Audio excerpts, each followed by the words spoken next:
Costa del Sol, always warm. These are the consoling words that welcome any individual who happens to peruse the Malaga, Spain, vacation or board site for tips on what dress to pack for an outing amidst December.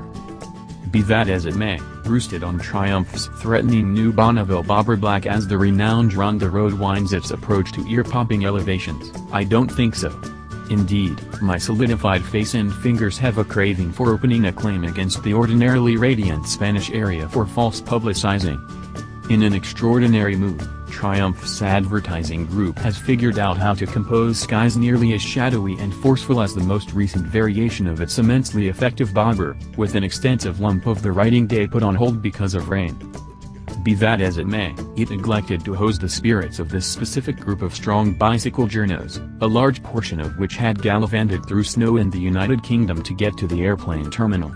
Truth be told, we were all tingling to see if a littler front wheel, 16 inches, down from the 19 creeps of the standard Bonneville bobber, beefier front forks, and chunkier 130/90 Avon elastic would adversely affect the engaging treatment of the first.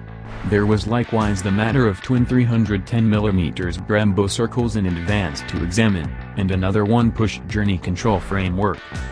Gratefully, the unmistakable noir makeover was anything but difficult to appreciate, as Triumph had helpfully stopped a bobber black in the entryway of the inn we invested a great deal of energy remaining in, appealing to God for the rain to pass.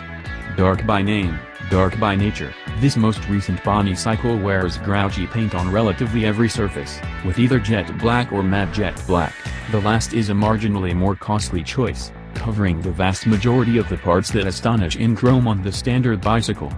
Dark wheel center points, a dark motor packaging, dark cut silencers, dark anodized brake pedal and footstools, and dark apparatus linkage.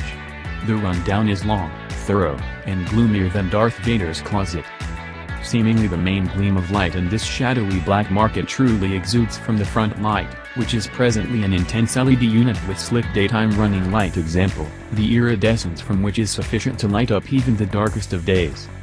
In spite of the fact that not strikingly unique in looks, the new Showa cartridge front forks are currently 47mm in distance across, and supplant the 41mm Kib units found on the standard bobber, while the back continues as before Kib monoshock with 77mm of movement. The skies in the long run cleared and we prepared for what looked set to be an exceptionally icy, extremely moist ride toward the Ronda Road. In any case, in any event the line of bicycles stopped outside of the lodging looked awesome, notwithstanding when saturated. In spite of Triumph offering many authority parts and frill, each vehicle on this dispatch was indicated in standard frame, bar the much welcome 2 organized warmed hold framework,